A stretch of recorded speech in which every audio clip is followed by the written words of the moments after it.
미식 문화계에서 뭐 어떻게 보면 흑수저라고 불릴 수 있는 평민들의 식탁은 어떤 모습이었을까요? 굉장히 소박하지 않았을까요? 소박하다. 건강식, 다이어트식. 거의 반강제로. 예. 그렇죠? 반강제로 다이어트식. 평민들의 식탁은 치즈나 돼지, 비계, 그다음에 양배추 등을 주식으로 할 만큼 볼품이 없었습니다. 끼도 없었을 것 같은데. 식재료가 부족한 이들에게도 그래도 가장 중요한 음식이 하나 있었는데 뭐였을까요? 고기. 채소. 빵. 그쵸, 빵이죠. 빵. 우리가 이제 밥을 주식으로 하는 것처럼 이제 프랑스 사람들은 이제 빵을 주식으로 하는데 맞아. 당시 평민들은 이제 그림처럼 거칠고 이제 갈색이 나는 잡곡빵을 주로 먹었고요. 필수 식단이었습니다. 빵 근데 교수님 그나마 좀 쉽게 구할 수 있는 편이었던 거예요? 쉽게 구해야 하는 게 맞죠. 네. 그런데 당시에 세금을 많이 거두다 보니 경우에 따라서는 이 빵조차도 사기 힘들 정도로 곤궁한 시절을 경험하게 됩니다. 특히 1787년부터 이제 심각한 문제가 발생하는데요. 기온이 너무 낮아져요. 소빙하기. 예. 당시 대부분의 사람들이 이 기근에 시달렸고 그래서 할 수 있는 것들은 다 팔아서라도 먹을 것을 구해야 할 정도로 어려운 시절을 겪었다고 합니다. 프랑스에서는 인구의 90%가 굶어 죽고 나머지 10%는 너무 많이 먹어서 죽는다고 하더라. 야, 왕은 저렇게 다 먹지도 못한 요리를 저렇게 먹는데. 이렇게 평민들의 분노가 쌓이는 상황에서 사람들의 미움을 이제 한 몸에 받은 인물이 있죠. 마리 앙뚜아네트. 네, 루이 16세의 부인이자 프랑스 왕비였던 마리 앙뚜아네트입니다. 그러니까 왕실의 사치에 대한 뭐 소문이 부풀어지고 그 때문에 백성들의 불만이 높아진 상황에서 어떤 소문이 도냐면 백성들이 먹을 빵이 없습니다라고 하자 마리 앙뚜아네트가 뭐라고 얘기했다고? 케이크 먹으라고. 그렇죠. 정확히는 이제 빵이 없으면 브리오슈를 먹으라 하세요라고 하는 유언비어까지 돌게 되죠. 완전 루머였잖아요. 예, 왕비의 이미지는 더 추락하게 됐어. 되고요. 이제 브리오슈 한국에서도 요즘 많이 나오는데 맞아요. 저 하얀 빵이고 버터가 많이 들어갑니다. 맞아요. 근데 이 빵은 기근이 아니더라도 평민은 당시 농민들은 구경도 하지 못하는 버터가 많이 들어가는 빵이었거든요. 고급 빵이니까. 네, 이런 소문이 도니까 프랑스 백성들의 심정이 어땠겠어요? 들고 일어나야죠. 그렇죠. 자극을 받습니다. 결국 1789년 10월 5일 분노한 파리의 부인네들, 주부들이 파리 광장에 모여서 너무나 절박하지만 너무나 납득할 수 있는 빵을 달라라는 구호를 외치고 이제 시가 행진을 하고 결국 베르사유까지 행진을 하게 됩니다. 여인들의 행진 뒤로 2만 명의 국민 방위병, 파리 시민들이 이를 뒤따랐다고 합니다. 프랑스 대혁명이 일어난 것입니다.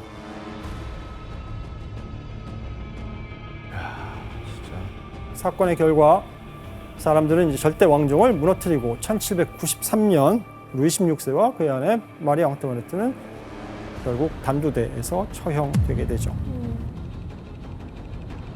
그럼 그 후에 우리 배고픈 평민들의 식탁에는 이후에 변화가 생기나요? 네, 약 10개월 후에 당시 혁명을 주도하던 국민공회가 법을 제정하는데 빵의 평등권을 발표합니다. 즉 모든 사람은 동일한 품질의 빵을 먹을 수 있어야 한다라는 이야기입니다. 그래서 빵의 평등권이라는 단어가 참 웃기네요.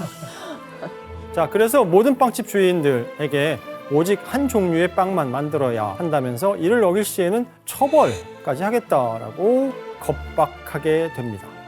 그리고 이때 만든 빵이 특징이 있었는데 뭐가 어떤 게? 밀가루, 고운 밀가루를 60%, 약 5분의 3, 그다음에 잡곡을 5분의 2 정도 섞은 빵을 만들어야 했습니다. 그래서 전보다는 훨씬 먹을 만한, 훨씬 부드러운 빵이 만들어졌고요. 길이하고 무게도 표준화해서 길이는 80cm, 빵의 무게는 300g으로 이제 표준화를 하게 됩니다. 그래서 이를 또 어디서나 같은 가격으로 판매하고 드디어 빵의 평등이라고 하는 개념이 들어오게 된 것입니다. 하지만 이 평등의 빵은 평민과 귀족 모두에게 맛과 가격 면에서 별로 만족스러운 것은 아니었습니다. 그래서 결국 사라지게 되는데요. 그리고 프랑스 혁명은 프랑스 미식계에도 또 다른 변화를 가져오게 됩니다.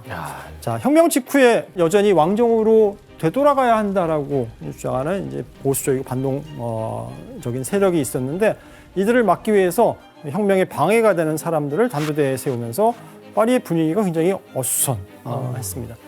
이런 혼란 속에서 파리에는 각 지역의 사람들이 몰려들어서 이제 새로운 형태의 외식 문화가 주목받게 되는데 바로 맛있는 음식과 서비스를 제공하는 레스토랑이 유행하게 된 것입니다. 여기서 문제 네. 세 번째 문제를 내드리겠습니다. 어떤 서비스였을까요? 프랑스 혁명 이후에 파리에는 레스토랑의 숫자가 급격히 늘어나는데요. 그 이유가 뭘까요? 격이 늘어난다. 혁명 이후에. 정답. 네, 지원 씨. 할 일이 없어서. 직업을 다 잃어서. 누가? 그 혁명을 일으킨 사람들. 혁명을 일으킨 사람들? 네. 직업이 없지 않을까요? 지원 씨 오답. 정답. 고민하시네. 정답. 50%. 50%예요? 제가 주워 먹겠습니다. 네, 아, 주워 드십시오. 어떤 여러 황제들의 수석 셰프들이 일자리를 잃어서 그분들이 이제 나와서 레스토랑을 차린 거예요. 혜성 씨 정답입니다. 고마워요, 지원 오빠. 그래서 아까 지원 씨가 일자리를 잃었다고 했는데 저도 처음에 듣고 깜짝 놀랐어요. 왜요? 정답인 것 같아서. 정답 아니었어요?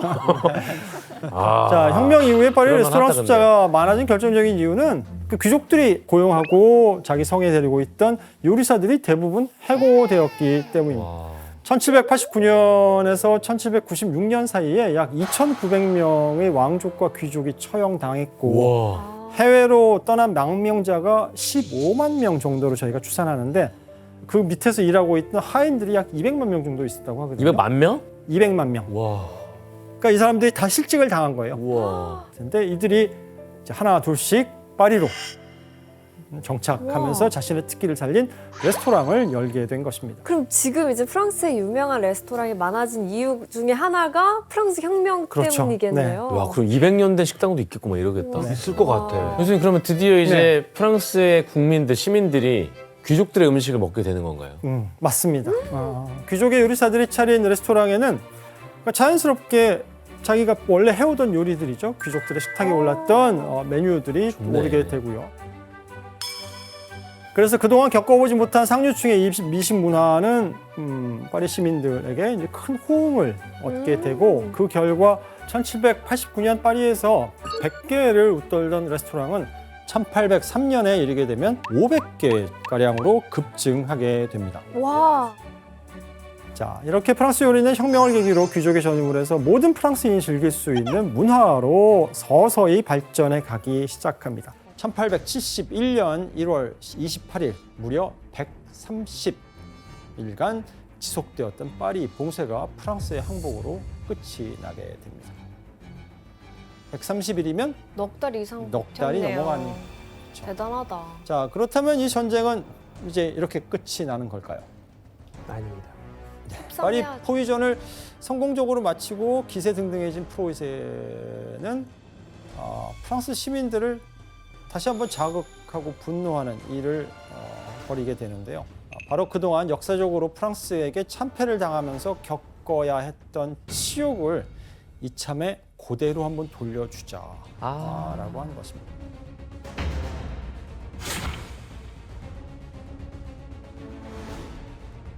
자, 프로이센은 프랑스와의 전쟁에 승리하며 이제 북독일 연방이 아닌 독일 제국을 선포하게 됩니다.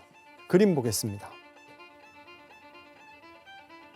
어디서 본것 이 같은데? 그림은 프로이센의 국왕인 윌헬름 1세가 단상에 서 있고 이제 그 앞에 비스마르크가 그를 바라보고 있는 장면인데 윌헬름 1세가 바로 이 그림에서 통일 독일, 즉 독일 제국을 선포하는 장면입니다. 그리고 독일 제국의 초대 황제로 오르는 그 즉위식이 열리게 됐고 그것을 묘사한 그림인데 이 즉위식이 열린 장소 어딘지 혹시 짐작하세요? 베르사유? 베르사유 궁전의 어디? 거울의 방? 갈레 드 글라스. 우리가 거울방이라고 부르는 그 아름다운 그곳입니다. 베르사유 궁의 영광을 드러냈던 바로 그 상징적인 장소인데 그럼 우리나라로 치면 경복궁을, 경복궁에서 그쵸. 다른 나라 황제 즉위식이 네. 열린 거잖아요. 안 그래도 프랑스 프로이센에게 이제 군사적으로 치욕을 수모를 당하고 있던 이제 프랑스의 국민들은 이 소식을 듣고 더더욱 절망하고 또 분노를 느끼게 됩니다. 자, 근데 이게 끝이 아니에요. 이거 시작에 불과합니다. 뭐 어떤 게요? 독일에? 네, 또 프로이센이 이제 독일 제국이 프랑스에게 이제 서력하는 그 치욕을 되갚아주는 또 있어요? 네, 또 있습니다. 아 적당히 왜 하지. 그러지? 자, 파리 포위전에서 프랑스 정부가 항복하잖아요. 그러면서 뭘 프랑스 제3공화국의 임시 정부와 새로 세워진 선포된 이제 독일 제국 사이에 휴전 조약이 체결되는데 이 휴전 조약 내용이 프랑스 국민들에게 그야말로 이제 대굴욕을 안겨주게 됩니다. 그 내용을 혜성 씨가 뭔데? 한번 읽어보시겠습니다. 프랑스는 프로이센에 50억 프랑의 배상금을 지불한다. 배상금 지불이 완료될 때까지 프로이센군이 프랑스에 주둔한다. 프랑스는 알자스 로렌을 프로이센에 할양한다. 말이 안 너무하네요. 되는데. 내용을 들어보니까 어때? 이게 군대를 배치해 놓는 일단 돈 내로라는 이야기고 돈과 땅도 그쵸? 주고. 이 조약을 통해서 프로이센은 프랑스의 50억 프랑이라고 아까 얘기했잖아요. 이게 얼마냐면 현재 가치로 따지면 약 70조에 해당하는 돈이고 당시 프랑스 국가 예산의 2년 반치? 그렇게 많이 어떻게 줘? 그러니까 어마어마한 금액이었고 여기에는 왜 이렇게 많은 돈을 요구했느냐? 과거 나폴레옹 황제 시절에 유럽 정복했잖아요. 그때 입은 피해까지도 같이 계산해서 배상해라라는 그 금액이었습니다. 야, 그런 식으로 따지면 끝도 없는데. 그쵸. 또한 독일이 그토록 원하던 알자스 로렌 지방을 이제 가져오는데 성공하게 되고요. 독일 제국은 이곳을 이제 프랑스에 뺏긴 지 뭐 200여 년 만에 다시 탈환해서 통일의 대업을 완성하게 됩니다. 자, 그리고 이런 프랑스인의 슬픔은 이제 프랑스의 소설가 우리가 도입부에 읽어봤던 그 알퐁스 도데의 마지막 수업의 배경이 되기도 합니다. 이제 역사를 내용을 어느 정도 듣다 보니 이 소설의 의미가 뭔지 아시겠죠? 이 소설을 네. 읽게 되는 프랑스인들의 마음이 어땠을까요? 너무 아팠겠어요. 아프고 뭐가 끌어오르죠? 애국심. 애국심이 이제 끌어오르게 되죠. 다니엘 씨, 그럼 알자스 로렌 지역은 지금 어느 나라에 속해 있어요? 지금 프랑스에 속해 있어요. 아. 그래서 이제 이때 독일이 가져갔지만 1차 대전 끝나고 또 배상으로 다시 프랑스에 돌려줬다가 히틀러가 이제 다시 2차 대전 때 잡았다가 또 2차 대전 우리가 패배하면서 다시 프랑스에 넘어갔던 그런 상황이었습니다. 야. 그래서 굉장히 뭐 비운의 땅이죠. 계속. 혹시 다니엘은 뺏을 마음이 없죠? 저는 뺏을 마음이 아, 없어요. 그렇구나. 걱정 마세요. 걱정 마세요. 아니 예쁘긴 근데 예쁜데 알자스 사람들은 국적이 몇 번 바뀌는 거예요? 힘들겠어. 왔다 갔다 했네요. 자, 독일 제국이 된 프로이센이 이제 프랑스에 치욕적인 안갚음을 주었던 일은 이제 여기서 끝나지가 않아요. 과거 프로이센에게 한으로 남은 게 하나 또 있었는데 그 사건이 뭔지 그림을 보겠습니다. 어떤 장면일까요? 이게 뭐야? 나폴레옹인가? 자, 이거는 나폴레옹이에요. 1806년에 나폴레옹 황제가 프로이센과의 전투에서 승리하고 베를린에서 개선 행렬을 벌이던 장면입니다. 자, 그로부터 65년 후 독일 제국은 이 장면을 그대로 똑같이 하겠네요. 어디에서? 계산문 앞에서 해야죠. 파리 그쵸, 개선문에서. 파리 개선문에서 재연하게 됩니다. 아, 개선문을 배경으로 독일군이 당당하게 입성해서 과거에 당했던 그 수모를 그대로 똑같이 되갚아 하네요, 진짜. 주게 됩니다. 3만 명의 독일 독일 제국 군대가 사흘간 이 승전 퍼레이드를 벌였고 전쟁 배상금을 완납할 때까지 50억 프랑 완납할 때까지 이 파리에 주둔하기로 합니다. 이렇게 프랑스의 수도 파리마저 함락되면서 유럽의 최강국을 자부하던 프랑스는 신생 국가 독일 제국에 비참하게 무릎을 꿇어야만 했습니다. 자, 이 사건을 통해서 파리 시민들은 이제 패배감과 더할 나위 없는 굴욕감을 느끼고 다시 또 분노하게 됩니다. 이 새로 탄생한 프랑스 정부에 대한 이제 불만도 서서히 일어나기 시작합니다. 독일 제국과 적당히 타협하면서 프랑스에서 기득권을 유지하려는 이 왕당파와 부르주아들이 신생 제3공화국의 주요 요직을 차지했던 것이 이제 그 이유인데요. 이걸 가만히 보고만 있을 수 없었던 파리 시민들 사이에서 또다시 혁명의 조짐이 일어나기 시작합니다. 대단한 나라예요. 프랑스인은 뜨거운 사람들인 진짜. 것 같아요. 열정이. 자, 당시 독일 제국에 패배하면서 프랑스군은 무장 해제를 했어야 했는데요. 파리 봉쇄 때에 시민들이 구성했던 이 국민 방위군은 하지만 여전히 무기를 아직 내려놓지 않은 상태였습니다. 숨가났나? 언제 또 쓸지 모르는 거죠. 그리고 이 문제를 해결하기 위해서 당시에 이제 프랑스 정부는 국민 방위군을 조금씩 적대시하기 시작합니다. 결국 프랑스와 프로이센의 다툼으로 시작된 이 전쟁이 프랑스 정부군과 파리 시민 사이의 내전, 싸움으로 동족 상잔의 전쟁으로 비화하게 됩니다.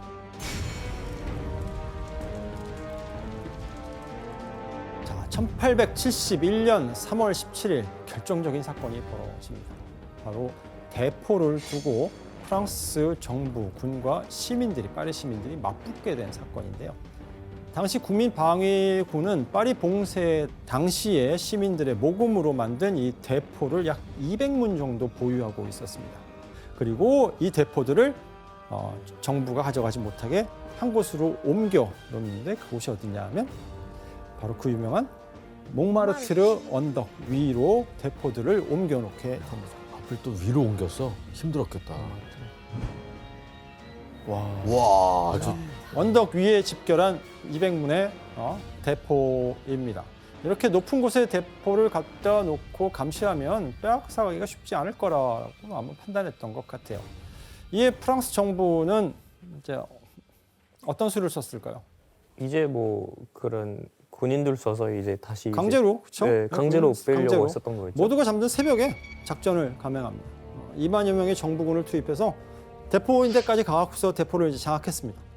자, 이제 옮기자라고 하는데 뭐가 없어? 말이 없어요. 말이 없어요. 말을 안 갖고 왔어.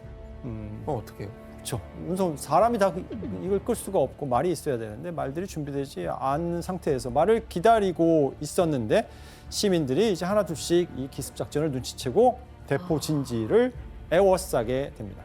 혹시 그러면 설마 같은 프랑스 사람들끼리 그렇죠. 네. 프랑스 정부군의 이 지휘관 절체절명의 상황 속에서 한 가지 명령을 내립니다. 발포. 쏴라 그냥. 시민들을 향해서 사령관이 지휘관이 발포 명령을 내리는데 병사들이 그 명령을 거부합니다. 같은 국민을 쏠 수 없었던 이 군인들은 총구를 아래내리고 장군의 명령에 불복종하게 된 것이죠. 초유의 사태네 이것도. 근데 이 사건으로 프랑스 정부군은 군대를 베르사유로 철수시키게 되고 정부 기관들도 모두 베르사유로 이전하게 됩니다. 그러면 이제 파리가 어떻게 됐을까요? 무정부. 그렇죠. 권력의 공백 상태가 됩니다. 시민들이 그래서 이때 시청을 접수하고 행정권을 장악해. 시민들에게는 더 이상 새 황제, 새 대통령은 이제 필요 없다라고 생각했던 거고, 왜냐하면 누굴 뽑아놔도 자신들의 이득만, 자신들의 이속만 챙기려는 권력자들에게는 어떻게 보면 진절머리가 났다라고 볼 수도 있습니다. 그럴 바엔 차라리 우리가 직접 정부를 만들자라고 판단했던 것 같고, 결국 1871년 3월 28일 이들은 자신들이 세운 정부인 파리 꼬뮌을 선포하게 됩니다.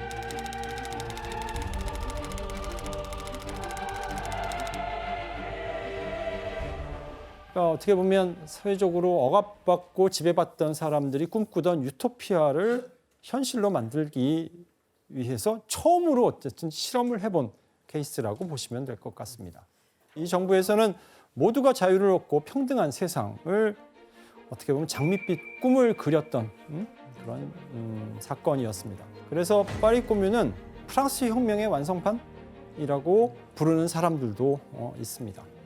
지금 그러면 파리 꼬뮌에서는 뭐 어떤 걸 실행 옮겼죠? 먼저 황제가 자신의 위신을 지키려고 국민의 혈세로 세운 건물들을 부셔뜨리면서 헐어가면서 먼저 분노를 표출하죠. 그래서 제일 먼저 없어진 게 나폴레옹 1세의 동상이에요. 지금 방돔광장에 있는 그 나폴레옹 1세의 동상은 나중에 다시 세운 거고요. 이때 무너져 버립니다. 자, 그렇다면 이 시민들이 만든 이 정부 얼마나 갔을까요? 또 내분 일어날 것 같은데? 근데 이런 네. 거를 안 하던 사람들이 저런 걸 그렇죠. 하니까. 이 시도는 오래 가지 못하고 정부 수립 두 달 만인 1871년 5월 21일 프랑스 정부군, 파리에 입성한 프랑스 정부군의 진압작전에 의해서 무너지고 맙니다. 이 진압작전이 벌어지던 날 어떤 일이 벌어졌을까요? 이제 또 끔찍하죠. 지도자들을 그래, 지금 처분해야 지도자들이 있잖아, 생각해보니까. 파리 고민의 지도자들을 체포한다? 책임질 사람이 필요하지 않을까요? 그거보다 훨씬 더 끔찍한 일이 벌어집니다. 설마 바로 학살까지. 피해 일주일이라고 불리는 잔혹한 학살이 벌어집니다. 5월 22일 새벽 정부군 7만 명이 이 파리 성벽, 무너진 성벽을 넘어서 시내에 돌진하게 되고요. 그리고 5월 23일에는 정부군이 몽마르트 고지, 몽마르트 언덕을 점령하게 돼요.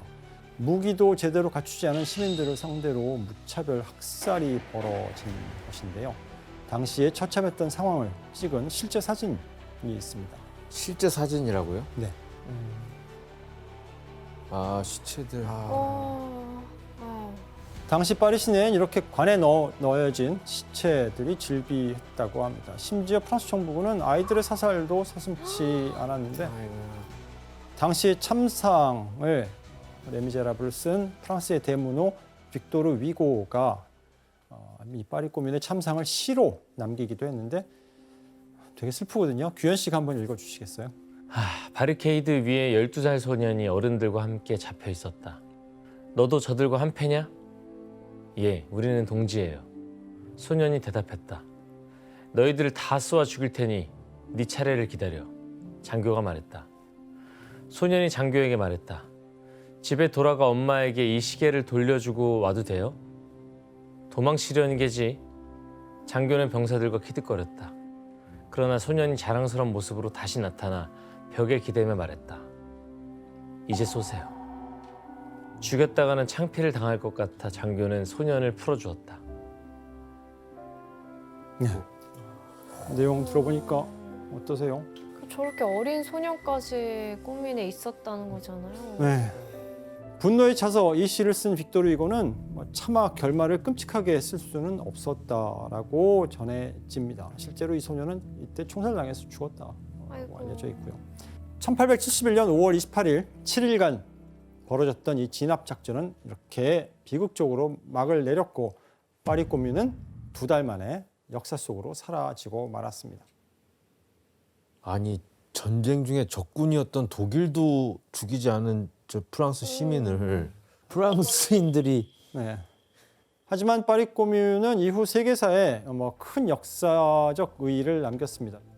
전쟁 직후 패배의 이 침체된 분위기에서 벗어나고자 했던 프랑스인들이 그들의 염원을 모아서 뭔가를 하나 세우게 되는데 바로 이 파리 꼬뮌의 무대였던 몽마르트 언덕 위에 기념비적인 건물을 하나 세우게 됩니다. 그것이 바로 사크레교회라고 하는 대성당을 세우게 돼요. 이 성당은 보불 전쟁에서의 패배 그리고 파리 꼬뮌으로 피해를 입은 파리 시민들을 위로하고 국민적 치료해야지. 화합을 기원하면서 만들어진 것이 바로 이 사크레교회 대성당입니다. 몽마르트 저 성당이 파리 꼬민의 어떤 유산이라고도 할 수 있겠네요. 그렇죠. 즉 저항의 상징이었던 이 몽마르트 언덕에 이 성당이 세워짐으로써 같은 국민들끼리 서로 총뿌리를 맞댔던 비극을 잊고 그 상처를 위로하려는 의미가 담긴 장소라는 사실을 꼭 말씀드리고 싶었습니다. 그러니까 생각날 것 이러한, 같아요, 오늘 수업이. 이 역사, 숨겨진 역사와 그 의미를 되새겨보는 것도 도움이 될 것 같습니다. 마카오를 도박의 성지로 만들게 된 상징적인 인물이 되었습니다. 그런데 이렇게 스탠리오의 꿈의 제국이 한창 건설되던 1970년대에 마카오가 혼란에 빠지게 돼요. 그건 1974년 4월 25일 포르투갈의 전국을 뒤흔들 엄청난 사건이 벌어지게 되는데 바로 카네이션 혁명이었습니다.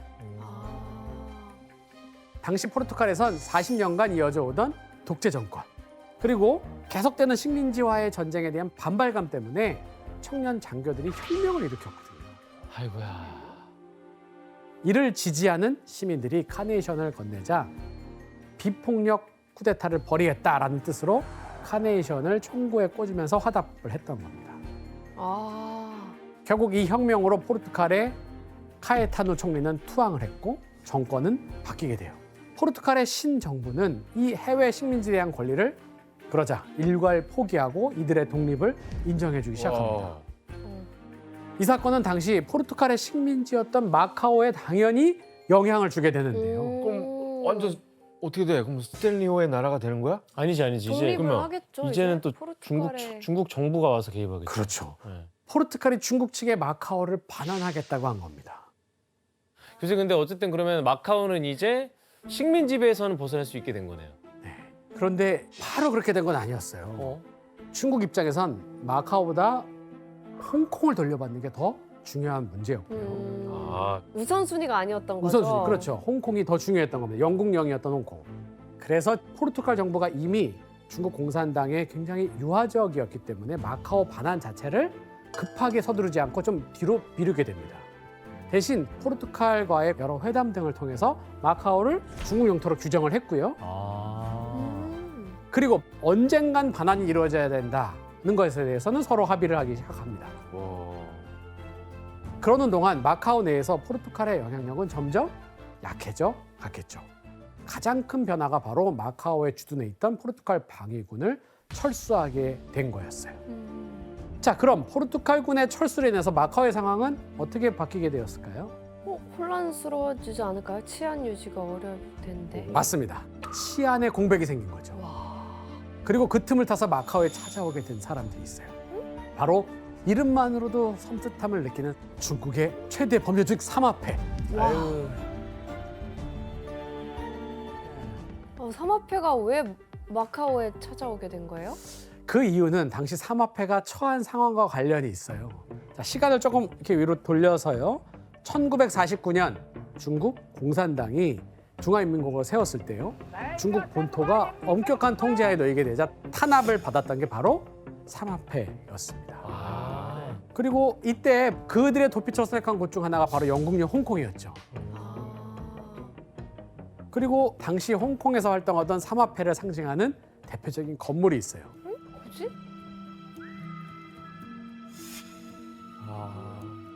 이곳이 인류 역사상 가장 독특한 장소로 손꼽히는 홍콩의 빈민가 구령 성체입니다.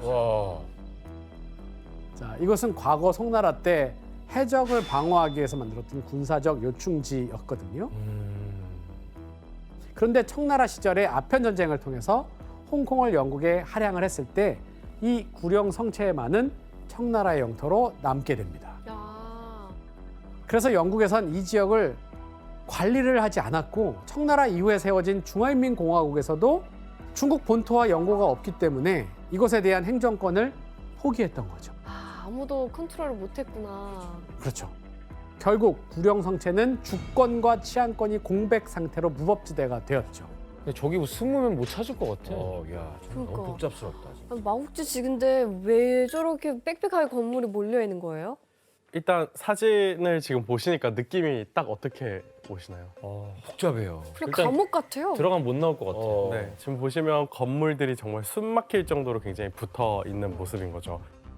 여기는 그 당시 중국 그리고 영국 그 어느 곳에도 속해 있지 않던 공백의 땅이기 때문에 어느 쪽의 건축법에도 이제 해당이 되지 않았던 거죠. 그렇다 보니까 불법으로 들어왔던 그런 난민들, 그런 사람들이 점점 그냥 그 위에 건물을 짓는 형식으로 가다 보니까 80년대에는 이 8,000평의 땅에 인구 5만 명이 모여서 살았다고 해요.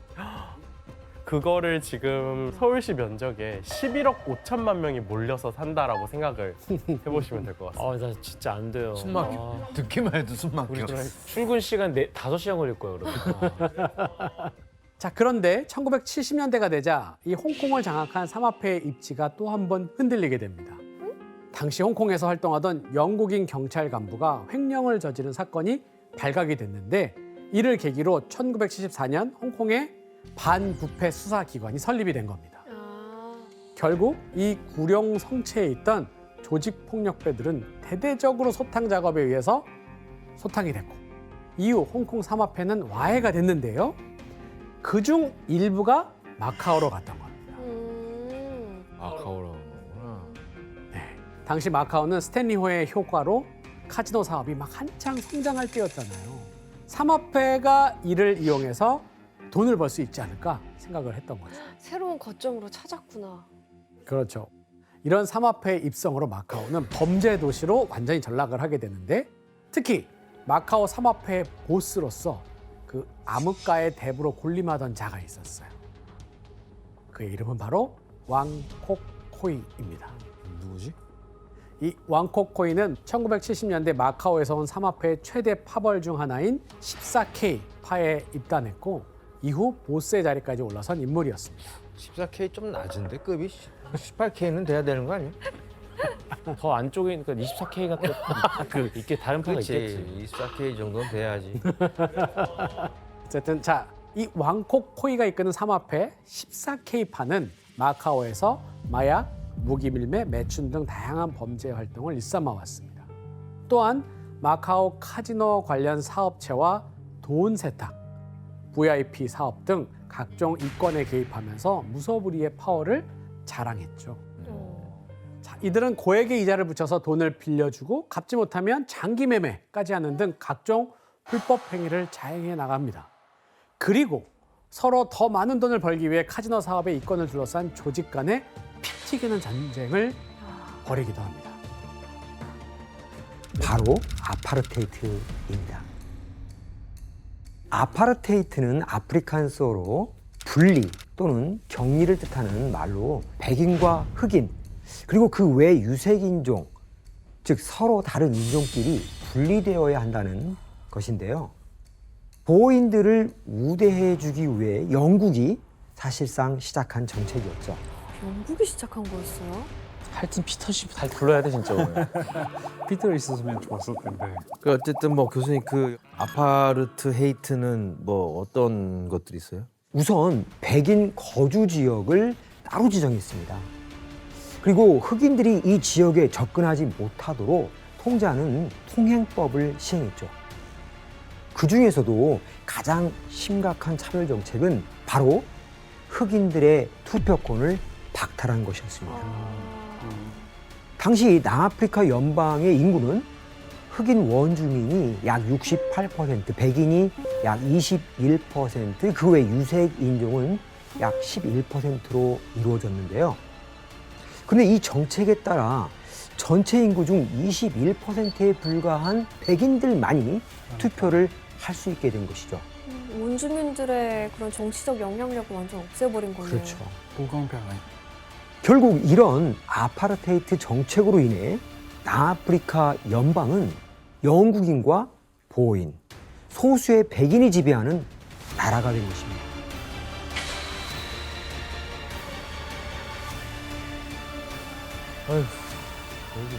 그리고 1934년부터 영국이 남아프리카 연방의 자치를 허용하면서 영국의 영향력은 줄어들게 됩니다.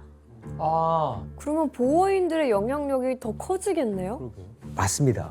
그 결과 1948년 치러진 총선에서 보호인들로 이루어진 국민당이 더 강력한 아파르테이트 시행을 공약으로 내세우게 됐죠. 그리고 국민당은 투표권이 있는 보호인들의 강력한 지지를 얻으면서 총선에서 승리하고 남아프리카 연방정부를 장악하게 됩니다. 이후 더욱 강력한 아파르테이트 정책들을 시행하게 되는데요. 가장 대표적인 것이 반투 자치법이었습니다. 반투? 이 정책은 흑인들을 남아프리카 연방정부에서 지정한 특정 지역으로 대규모 강제 이주시키는 것인데요. 야 너무한다. 저거 어떻게 해? 아. 이때 흑인들을 이주시키는 지역을 반투스탄이라고 불렀습니다. 예? 아 근데 뭐 한 곳에 밀집돼 있는 게 퍼져 있네. 예, 반투스탄은 남아공 전체 영토에 비하면 13%에 불과했죠. 아이고. 그런데 이곳에 남아프리카 연방에 사는 흑인 원주민 전체 인구 중 무려 3분의 2를 여기에 다 몰아넣었는데요. 아, 뭐야, 가지고. 수백만 명의 흑인들이 갑작스럽게 살던 곳에서 쫓겨나 이 좁은 지역에서 밀집해서 살게 된 것입니다. 교수님, 이 흑인 원주민들은 보호인들이 반투스탄으로 가라고 했다고 그냥 간 거예요? 네, 처음엔 내키지 않았을 거예요. 하지만 남아프리카 연방 정부의 한 가지 제안을 듣고 따르게 되는데요. 제안? 네, 바로 반투스탄을 흑인 원주민들의 독립된 지역으로 인정해주겠다라는 거였습니다. 그게 좋은 건지 나쁜 건지 모르겠네. 네, 이 정책에는 검은 속내가 숨겨져 있었는데요. 독립된 땅에 사는 사람들이니까 남아프리카 연방의 국민이 아니겠죠. 남이죠, 남. 그러니까요. 케어 안 해도 되는 거죠. 그렇습니다. 때문에 국민으로서 받을 교육과 복지, 의료 등의 혜택이 사라지게 됩니다. 그럼 원주민들 입장에선 원래 자기 나라였는데 갑자기 외국인이 되는 거네요? 그렇죠. 와, 황당하다. 실제로 남아프리카 연방 정부는 이렇게 반투스탄과의 경계 지역에 공장을 지었는데요. 이곳에서 반투스탄의 흑인들을 외국인 노동자 취급하며 노동력을 착취했죠. 너무 화나요. 힘이 없잖아. 이렇게 반투스탄은 물과 전기, 교육과 의료 혜택 등에서 제외된 빈민가로 전락하게 됩니다. 그럼 교수님, 흑인들은 그냥 무조건 전부 다 반투스탄으로 간 거예요? 그건 아닙니다. 정부가 미처 이제 이주시키지 못한 흑인들은 도시 인근 지역에 살기도 했는데요. 하지만 그곳에서의 삶 역시 녹록지 않았습니다. 거의 슬럼가처럼 됐겠죠. 슬럼가 그렇습니다. 됐겠죠. 보호인들이 저쪽은 가지도 않을 것 같아요. 흑인들은 도시에서 일자리를 구하기 힘들다 보니까 극빈총으로 전락할 수밖에 없었죠. 그래서 당시 부모에게 버림받은 흑인 아이들이 급증했는데요. 버림받았다고? 그냥 길에서 자고 있는 건가요? 이 고아가 된 흑인 어린이들은 이 공원이나 폐차장, 심지어 배수관 등 아무 곳에서나 쓰러져 잠을 자야 했습니다. 아휴, 애들이 무슨 죄야. 증오를 안고 살아가겠네. 그런데 도시에서 흑인들을 억압하는 것은 또 있었습니다. 또 뭐가 있었어요? 네, 도시의 모든 시설이 흑인 전용과 백인 전용으로 분리되어 있었던 건데요. 이 사진은 기차역 앞에 있는 표지판인데요. 왼쪽에는 이 비백인들 전용, 영어로는 비유럽인 전용 이렇게 쓰여 있죠. 그냥 계단조차 분리가 돼 있었다고요? 네. 이 밖에도 버스, 구급차, 도서관, 해변 등 모든 시설에 흑인 전용과 백인 전용이 따로 분리되어 있었습니다. 저 뭐 하자는 거야? 아니 저기는 이제 백인만 앉게 만들어 놓은 거지. 아, 그래서 흑인은 저 바닥에 앉고 있는 거예요? 네, 맞습니다. 좀 치사하네. 저는 저 어렸을 때도 그거 기억해요. 어렸을 때 마트 이런 데 가서 계산할 때는 백인들이 이쪽 가고 흑인들이 이쪽 가고 화장실도 그래요. 아니, 앤디 씨 어렸을 때도 아파르테이트가 있었다고요? 맞아요, 맞아요. 그럼 꽤 저 최근까지 있었던 거네요? 되게 최근 나왔던 일이에요. 예. 국제사회와 적대하고 아파르테이트를 고수하자 누구보다도 분노한 인물이 있었으니 바로 앞서 설명드린 넬슨 만델라 씨. 만델라. 네, 넬슨 만델라. 맞습니다. 만델라는 고심 끝에 아파르테이트를 철폐하기 위해서 지금까지와는 전혀 다른 행동을 취하기로 결심하는데요. 네. 바로 흑인들과 함께 무장 투쟁에 앞장섰는데요. 이에 그는 1962년 44살의 나이에 민족의 창이라고 하는 뜻의 무장 조직을 설립합니다. 단체를 만들었구나. 이 무장 조직, 이 은코토의 시즈회가 만들어지자 만델라는 펜 대신 총을 들고 직접 군사훈련을 받았는데요. 그리고 이제 외국을 돌면서 총기, 박격포, 지뢰 등 다양한 무기를 다루는 법을 배우기도 했는데요. 또 당시 무장투쟁을 통해서 흑인을 해방시키겠다는 이 만델라의 의지를 잘 알 수 있는 말이 있습니다. 수동적 저항의 시대는 끝났습니다. 비폭력은 헛된 전략이며 그걸로는 백인 정권을 전복시킬 수 없습니다. 폭력은 아파르테이트를 파괴할 수 있는 유일한 무기입니다. 살벌한데요? 네, 그렇죠. 이처럼 이 결연한 의지를 다진 만델라는 자신이 이끄는 민족의 창과 함께 남아공의 주요 시설들에 여러 차례 공격을 가하게 됩니다. 특히 이런 발전소와 송전탑, 관청 등의 폭탄들을 터뜨렸죠. 그러자 남아공 정부는 충격에 휩싸이게 되는데요. 이전까지 흑인 시위대들은 있었지만 이처럼 조직적으로 무장투쟁을 일으킨 경우는 드물었기 때문인데요. 결국 남아공 백인 정부는 민족의 창을 테러 조직으로 규명하고 그들의 수장인 넬슨 만델라는 1급 수배자로 지명하게 됩니다. 지금 넬슨 만델라가 무장 조직을 이끌었다는 건 처음 듣는 얘기인데 그럼 이제 지명 수배자가 된 넬슨 만델라는 어떻게 되나요? 네, 만델라는 신분을 위장하고 도망 다녔지만 결국 남아공 연방정부에 체포되고 맙니다. 네, 그 이후 기은 재판 끝에 1964년 당시 46살이었던 만델라는 국가 반역죄로 무기징역을 선고받고 남아공에서 가장 악명 높은 감옥이었던 로벤섬에 수감됩니다.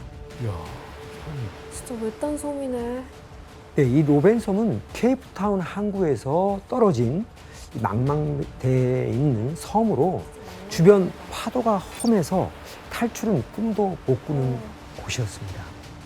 그리고 당시 아파르테이트에 저항하던 흑인들이나 정치범들이 대다수 갇혀 있었는데요. 만델라는 이곳에서 작은 창문과 초라한 침구만 있는 비좁은 방에서 지냈죠.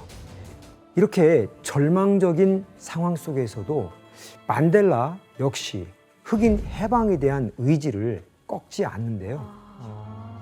이를 위해 감옥에서 자신이 할 수 있는 일을 찾게 되는데요. 바로 편지를 통해 전 세계 주요 인사들에게 아파르테이트의 부당함을 알리는 것이었습니다. 편지. 이렇게 그의 이런 노력이 점차 알려지게 되면서 1980년 서양의 한 언론인이 만델라를 해방하라 라는 슬로건을 내걸게 됩니다. 옥중 편지가 효과가 있었나 봐요. 이를 계기로 UN 안전보장이사회에서도 만델라 석방 캠페인을 여는데요. 그 결과 만델라는 1983년 유네스코에서 주는 시몬 볼리바 국제상을 비롯해 수많은 인권상을 받게 됩니다. 감옥에서요? 네. 와, 감옥에서 상을 받으셨구나. 그런데 이 만델라가 감옥에 갇힌 동안에도 흑인들의 투쟁은 끊이지 않았는데요. 그럼 당시 아파르테이트 철폐를 외치는 흑인들의 상황이 얼마나 처절했는지 한번 영상을 보시겠습니다.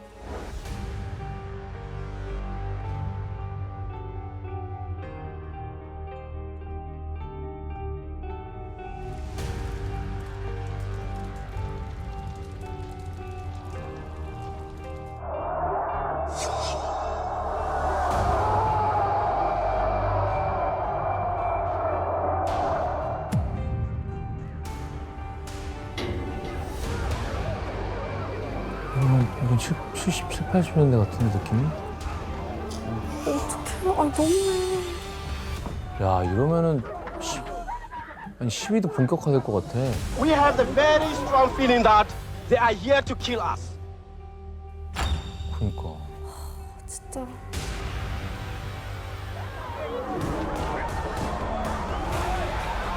수감 생활이 길어지니까 빨리 해방시켜라고. 그치, 만델라를 위해 또 싸우는 거죠. The freedom-loving people of this our tragic land, in the full confidence that you will carry on the struggle for freedom.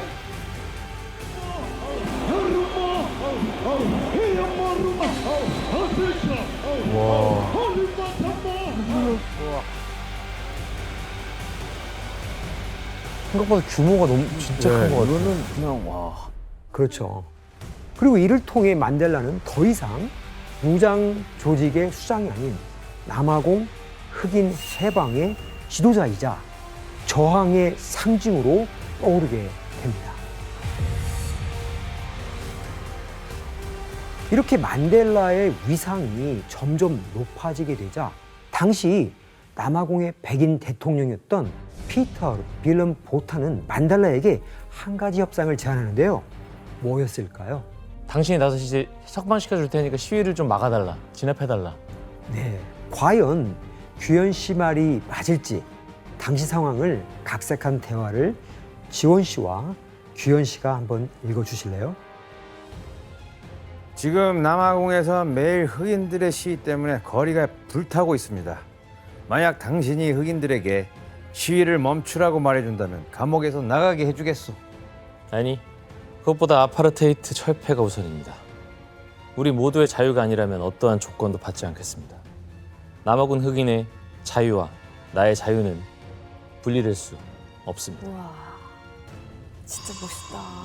네, 흑인들의 시위를 멈춰달라는 남아공 대통령의 요청에 만델라는 이를 거절하고 종신령을 선택한 것인데요. 와, 이 일로 만델라의 명성은 더욱 높아져서 세상에서 가장 유명한 정치범이라는 별명까지 얻게 됩니다.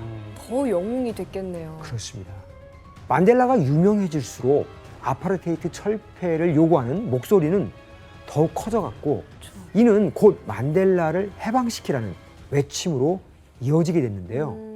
특히 1988년 만델라가 감옥에서 70세 생일을 맞았을 때는 그의 석방을 기원하고 생일을 축하하는 대규모 콘서트가 열리기도 했죠.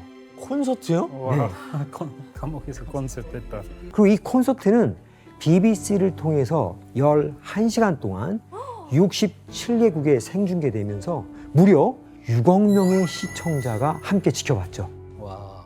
결국 콘서트 이후 만델라를 석방하라라고 하는 여론이 전 세계에서 빗발치게 된 것입니다. 교수님, 어쨌든 전 세계적으로 이렇게 난리가 났으니까 남아공 정부도 그냥 이게 모른 척하고 무시할 수만은 없을 것 같아요. 이건. 네, 지원 씨 예상이 아주 잘 맞았는데요. 이런 분위기 속에서 남아공 정부는 결국 만델라를 석방하기로 결정합니다. 와, 드디어. 1990년 2월 만델라는 무려 27년 6개월 일수로는 9,376일 만에 세상 밖으로 나올 수 있었습니다. 와, 마음이 너무 아프다. 27년. 남아프리카 공화국의 흑인 인권 운동가인 넬슨 만델라가 27년간의 감옥 생활 끝에 어제 석방이 됐습니다. 인종차별 정책을 통해 다수의 유색 인종을 통치해온 남아공에 수십 년 동안 계속되어온 유혈 사태가 종식되고 평화가 찾아올 것이라는 기대가 높아졌습니다. 오늘 저는 소웨토로 돌아오게 되어 가슴이 설렙니다. 새롭게 탄생한 남아프리카 공화국은 인종 간 혐오와 아파르테이트로 인해 발생한 의심을 없애고 모든 시민들에게 평화와 안전 그리고 번영을 약속해야 합니다. 뭔가 짠한 감동이 있네요. 네. 이 연설을 마치고 만델라는 흑인들의 지지를 등에 업고 본격적으로 정치 활동을 시작하게 됩니다. 우선 그는 당시 남아공의 대통령이었던 프레드릭 데클렉과 협력해서 흑인을 포함한 모든 인종의 대표가 참석하는 민주 남아프리카 공화국 회의를 개최합니다. 그리고 남아공에서 최초로 흑백 연합정부를 수립하는데요. 이때 흑백 연합정부에서는 새로운 헌법을 작성했습니다. 그중 가장 혁신적인 내용이 무엇이었을까요? 흑인의 인권을 투표권. 네, 바로 지금 규현 씨 지적해 주셨듯이 흑인들에게도 투표권을 부여하는 것이었습니다. 이 법안은 1993년 통과됩니다. 아 근데 93년이면은 아니 사실 지금이랑 되게 엄청난 뭐 100년 전 이것도 아니잖아요. 근데 그때까지 남아공에서 흑인들은 투표권도 없었던 거예요? 네, 맞습니다. 남아프리카 연방에서 흑인들의 인권이 오랫동안 존중받지 못했는지 알 수 있는 부분이죠. 불과 30년 전인데. 네. 결국 이러한 활동을 인정받아서 넬슨 만델라는 1993년 노벨 평화상을 수상하게 됩니다. 와.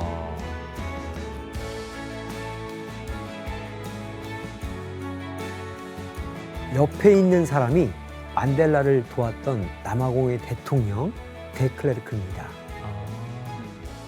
데클레크 역시 이 아파르테이트 철폐에 앞장선 공로를 인정받아서 만델라와 함께 노벨 평화상을 공동 수상했죠. 그리고 마침내 1994년 4월 27일 남아공에서는 처음으로 흑인들도 참여하는 민주 총선이 열리게 됩니다.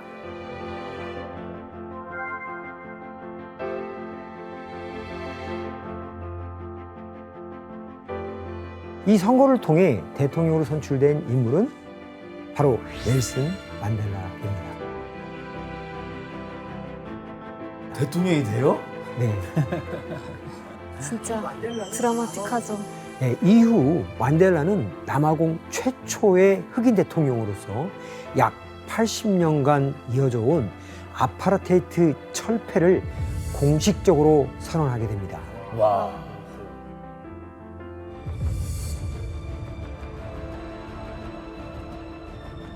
헝가리는 스탈린의 등을 업은 마차시가 중공업 중심의 정책을 시행하면서 소비재 산업이 심각하게 무너진 상황이었다라고 했었죠. 동유럽 국가들이 대부분이 그랬지만 일상생활에 필요한 물건을 구하기 힘들고 또 집단 농장화로 인해서 식량 부족까지 심각하게 겪고 있었던 상황이었거든요. 자, 이렇게 헝가리 경제가 심각한 상황, 최악으로 다다르게 되자 헝가리 화폐 당연히 엄청나게 가치 하락이 일어났겠죠. 하루에 18%씩 가치가 떨어지는 겁니다.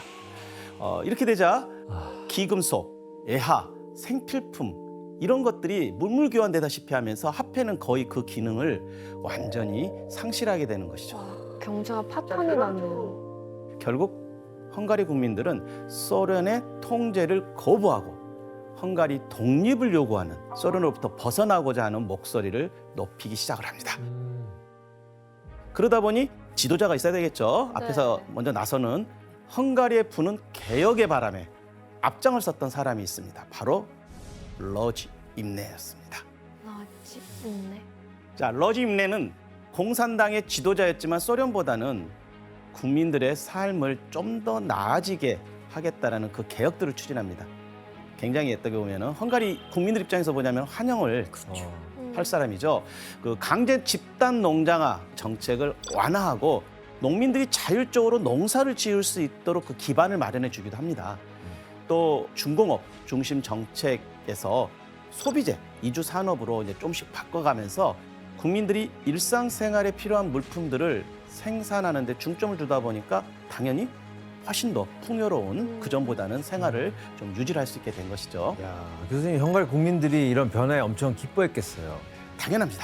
드디어 강압적인 소련의 탄압에서 벗어나서 좀 뭔가 희망이 보이는 듯한 자그마한 터널 끝에서 이렇게 빛이 보이는 듯한 느낌을 받았겠죠. 그렇죠.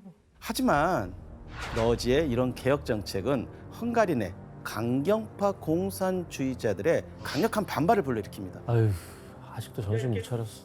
또 이러한 소식들이 알려지면서 소련의 후르쇼프도 역시 불안한 감정을 그대로 드러내게 되는데 막상 변화는 주고 싶었지만 소련의 장악력이 동유럽에서 느슨해질 것을 굉장히 우려합니다. 이에 이제 후르쇼프가 결단을 내리게 되는데 그게 무엇일까요? 죽여버려요, 이게 임내 씨를? 러지가 말을 좀 안 듣고 생각보다 너무 오버해서 좀 지나치게 개혁 개방을 나가니까 그래도 우리 이제 그 속담에도 그런 게 있지 않습니까? 뭐가 명관이다, 뭐 이런 말도. 국관이 명관이다? 예, 뭐 이런 식으로 해서 그러면 칭찬해요? 옛날 사람을 불러드려요. 정답입니다.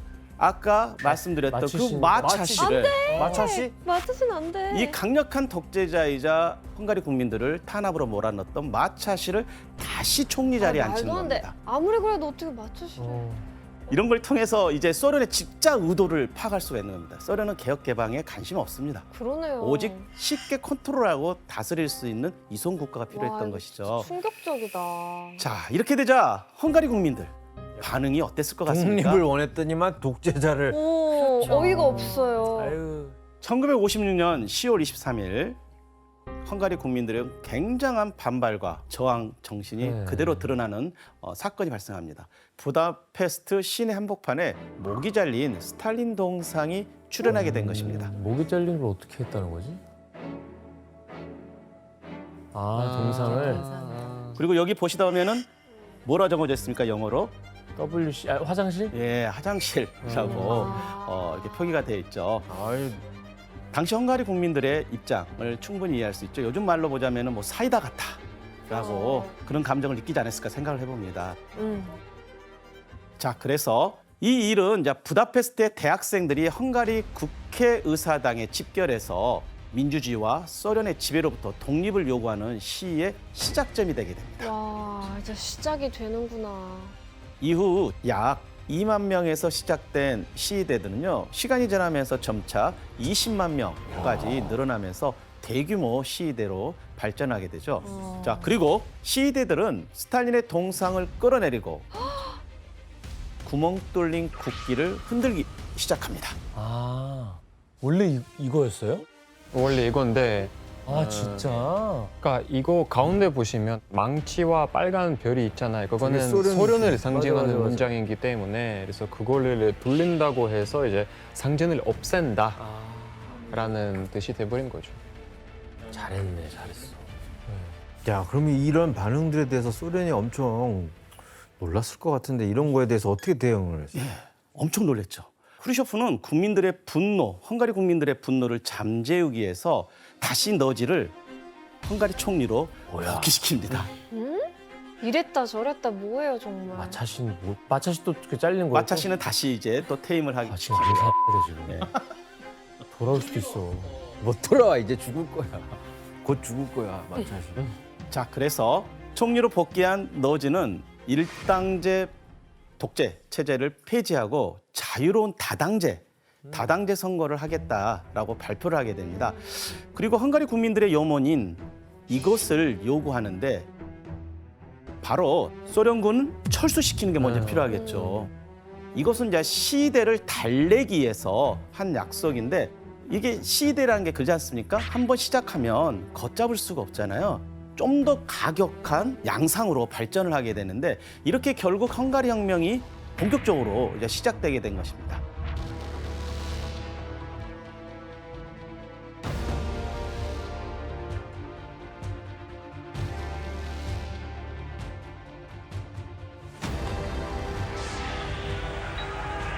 그리고 이때 크루셰프는 헝가리 혁명을 진압해야 되겠다라는 본격적인 생각을 하게 되고 이제 군대 투입을 결정하게 되는 것이죠. 군대 투입해야겠다. 근데 소련군이 헝가리 수도 부다페스트에 진군을 해서 들어와야 되는데 시위대들이 앞장서서 막으면서 그런 강한 저항에 실패하게 됩니다. 그래서 결국 소련은 너지와 협상을 통해서 잠정적으로 헝가리에서 소련군을 철수시켜주겠다라고 약속을 하게 됩니다. 교수님 그러면 이제 헝가리는 드디어 자유를 되찾게 되는 건가요? 우리 구시영 씨가 구시영 씨가 한 말처럼 불행하게도 아닙니다. 방심하면 안 된다고요. 예, 소련은 너지의 개혁 정치가 너무 급진적이다. 무엇보다도 걱정했던 건 만약에 헝가리가 이런 개혁과 개방을 통해서 밖으로 벗어났을 경우에 다른 동유럽 국가들에게도 소련의 통제를 벗어날 수 있다라는 그런 시그널이 될 수 있기 때문에 이것을 굉장히 유익 있게 들여다보게 됩니다. 군대 빼는 것도 어떻게 보면 다른 나라들이 그걸 알았을 때는 우리는 왜 군대 안 빼라고 할 수도 있으니까. 맞습니다. 안 좋은 예. 그리고 군대가 빠진 걸 바라본 너지 입장에서는 좀 더 소련에게 선 넘는 행위를 하게 되는데 바로 코메콘, 바르샤바 조약 탈퇴하겠다라고 선언을 해버린 거죠. 통보를 했군요. 탈퇴했으면 나토에 빨리 가입을 해, 안 죽어요? 바로 해야 돼, 바로. 그날 해야 돼. 안 하고 있으면 죽어. 바로 해야 돼. 그럴 수 있겠네. 그러자 소련은 어떻게 이에 대해서 반응을 했을까요? 영상을 통해서 한번 확인해 보도록 하겠습니다. 어떡해.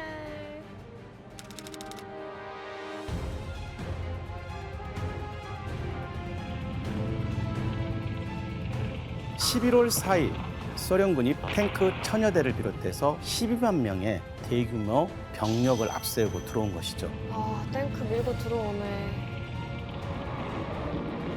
와, 쐈어.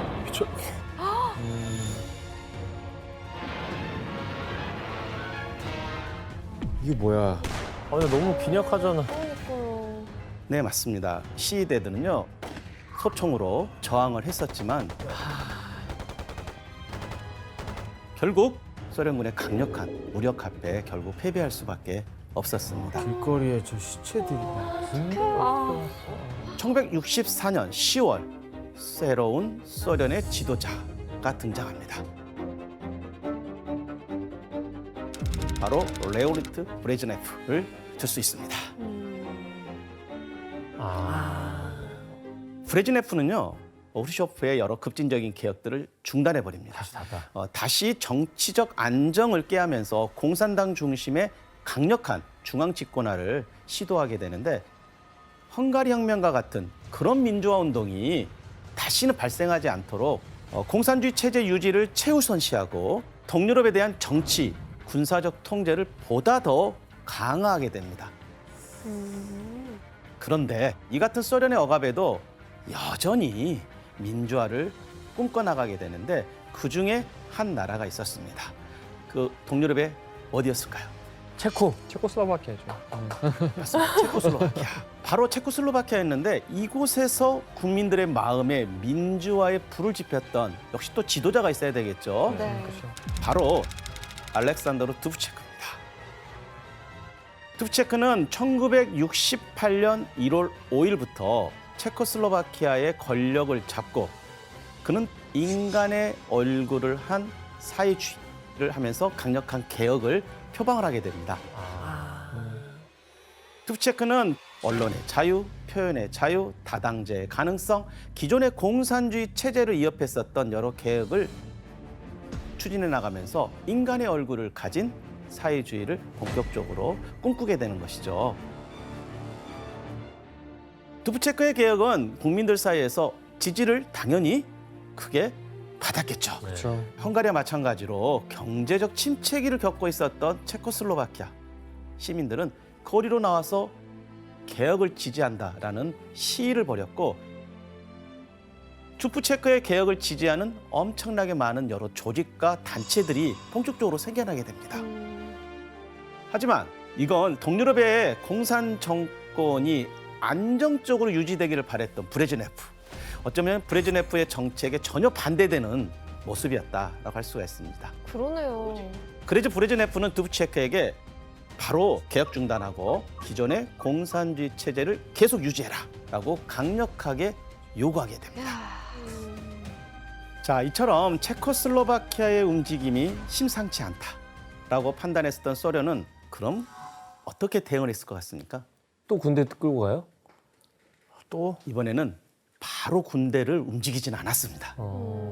대신에 브레즈네프는 한 가지 정책을 발표하게 되는데 이 정책이 바로 그 유명한 브레즈네프 독트린입니다.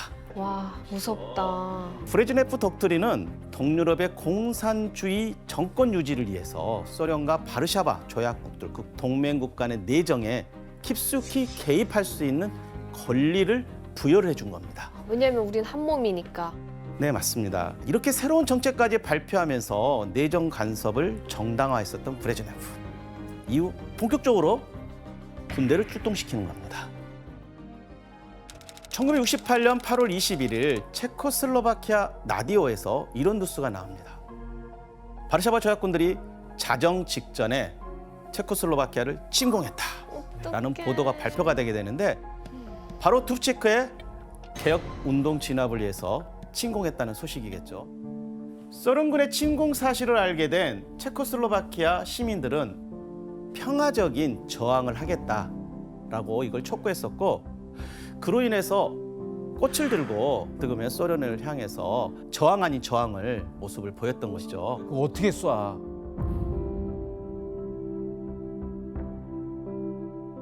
길목을 막 버스로 막고.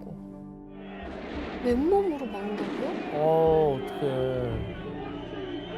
아,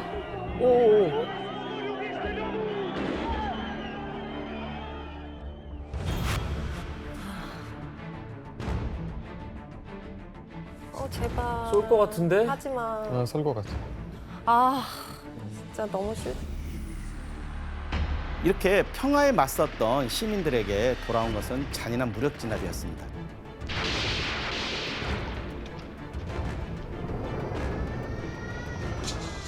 너무 잔인하다. 사람이 어떻게 저래? 위협하는 거 아닐까? 소련은 브레즈네프 독트린에 따라서 소련을 비롯한 바르샤바 조약군을 통해서 체코슬로바키아를 무력 개입을 단행했고 두브체크가 추진하던 개혁운동은 완전히 좌절되게 됩니다. 죽였네. 왜 그러는 거야? 그런데 체코슬로바키아인들의 저항은 여기서 멈추지 않았습니다. 이들의 저항에 불을 지핀 인물이 등장하게 되는데 아까 초반에 봤던 네, 맞습니다. 바로 얀 팔르, 젊은 청년이었죠. 평범한 대학생이었던 얀 팔르는 프라하 혁명이 소련의 무력으로 허무하게 사그러지자 1969년 1월 16일 바칠라프 광장 인근에서 자기 몸에 기름을 부은 뒤 불을 붙이는 극단적인 분신을 선택하게 됩니다. 얀 팔르는 사람들의 마음속에서 민주화의 불씨가 꺼지지 않도록 하기 위해서 분신을 시도했다라고 알려져 있습니다. 세상에. 그러자 얀 팔르가 분신했었던 바로 그 자리 바칠라프 광장에서는요, 대규모의 단식 투쟁을 비롯한 시위가 이어졌고 이후 이들의 뜻대로 소련에 대한 저항 정신은 동유럽 전역으로 확산되고 퍼지게 됩니다. 체코슬로바키아의 요세프 플라바티를 비롯해서 예브젠 플로츠, 그다음에 산도르 바우어 등 동유럽 젊은이들이 분신을 통한 저항을 하게 된 거죠. 이렇게 헝가리와 체코슬로바키아에서 벌어진 민주화 운동은 각각 부다페스트의 봄, 프라하의 봄이라고 불려지게 됩니다. 우리나라도 있지 않았나? 나 왜 프라하의 봄은 그러니까 서울의 봄 맞네. 서울의 봄. 그리고 당시 한 희생자의 말이 신문에 실리게 되는데 이 사건들은 동유럽을 넘어서 전 세계로 알려지게 되는 중요한 계기가 되게 됩니다. 무릎 꿇고 사는 것보다 머리를 높이 들고 죽는 것이 낫다. 진짜 숭고한 신념이네요. 네, 맞습니다. 이렇게 극단적인 선택이 계속되자 소련은 어떻게 했을까요? 막아야 되겠죠. 한 발 물러서지 않을까요? 그 말씀과는 달리 그럼에도 불구하고 어떤 변화도 없이 소련군의 무력 진압은 계속 이루어지게 됩니다.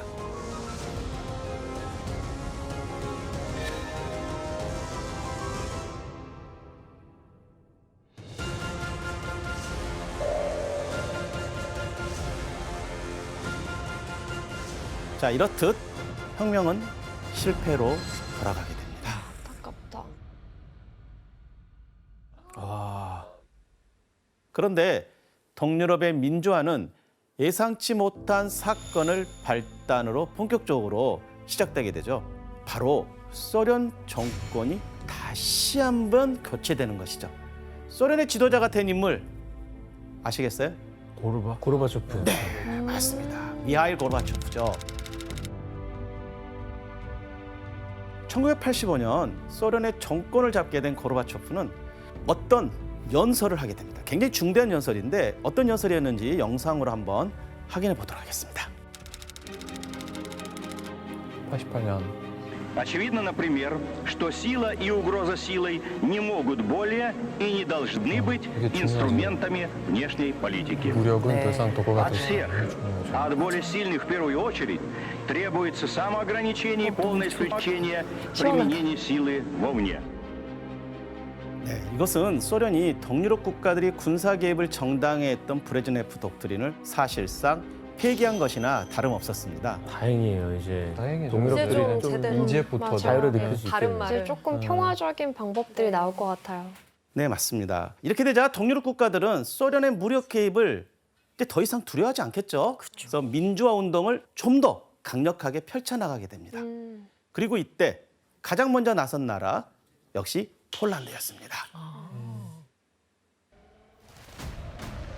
1980년대 폴란드에서는요, 자유연대 노조 중심으로 자유화와 노동자 권리를 요구하는 시위가 계속되는데 1989년 마침내 자유선거 요구를 정부가 수용을 하고 첫 번째 자유선거. 그 결과 폴란드는 동유럽에서 첫 번째 민주주의 국가로 전환되는 성과를 올리게 됩니다. 자, 그리고 이를 통해서 동유럽의 민주화 확산이 본격화되게 되는 것이죠. 폴란드를 시작으로 10월에 헝가리도 공산주의 정권이 완전히 해체됐고 헝가리, 오스트리아. 그리고 베를린 장벽. 11월에는 냉전의 상징이죠. 베를린 장벽도 무너지고 굉장히 역사적인 순간이죠.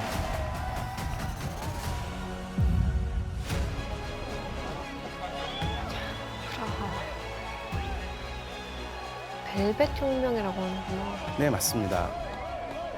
마침내 체코슬로바키아도 민주화가 이루어지게 됐죠. 자, 이때부터 동유럽을 장악했던 소련군들은 하나 둘 철수하기 시작을 했고